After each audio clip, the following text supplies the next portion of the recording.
Good morning, I'm Andy Sixsmith and welcome to Ponds Forge International Centre here in Sheffield for the British University Swimming Championships. Now, the best aspect of the championships for me is the fact that they cater for athletes of all abilities, and the man I'm with this morning really represents the top end of that scale. Silver medallist in the 200 metre breaststroke at the London Olympics, Michael Jamieson. Many thanks for joining us this morning.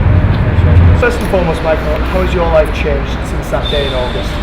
Yeah, I think in the sort of 4 to 6 week period immediately after the games, it was a bit of a whirlwind.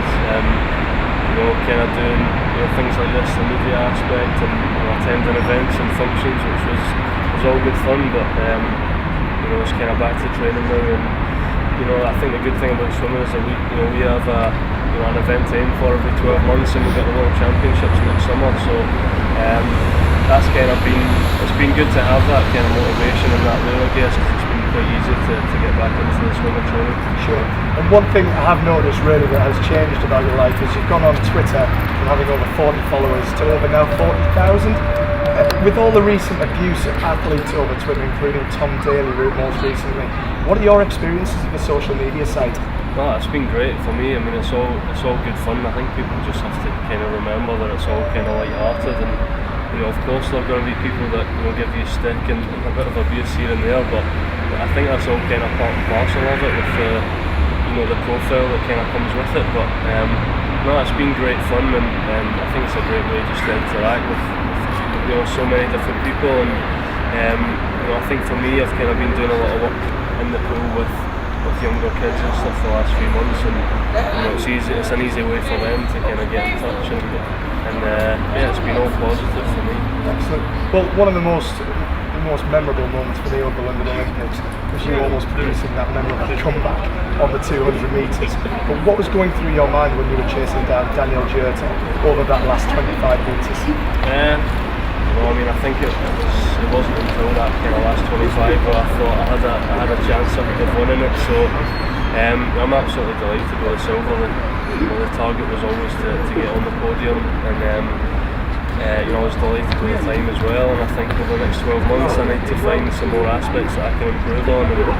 And the world record's already been moved on in the last month. I think that's what sport's all about, and I'm looking forward to kind of improving my own best time and hopefully being able to mix again at the World Champs next summer.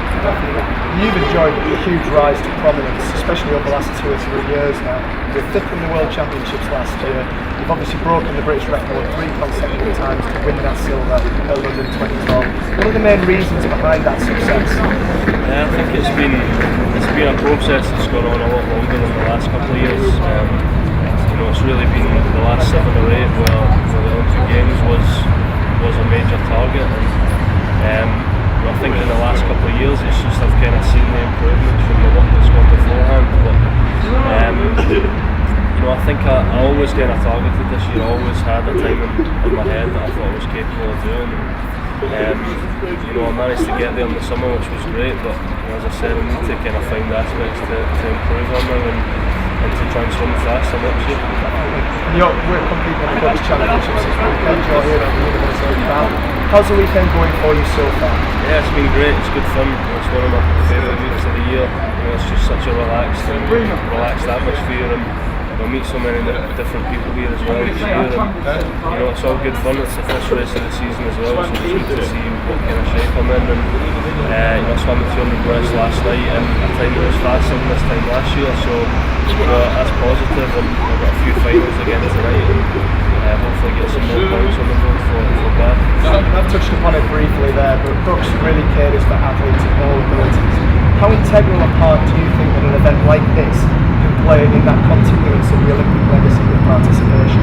Yeah, it's huge. I think that's what the Olympics was all about. The tagline was inspire a generation, I guess, and obviously not everyone's going to go on to be an Olympian or an Olympic champion, but just getting people active and getting people involved in the sport's great, and to see so many here this weekend is fantastic, and everyone always enjoys it this week, I think, as well, and just having that kind of relaxed atmosphere I think helps as well. And you see a lot of young swimmers now, 17, 18-year-olds, going over to America to take advantage of their fantastic approach to their collegiate and university system, the NCAA. How do you think the British swimming, and indeed books, can learn from the way that America approach their university swimming?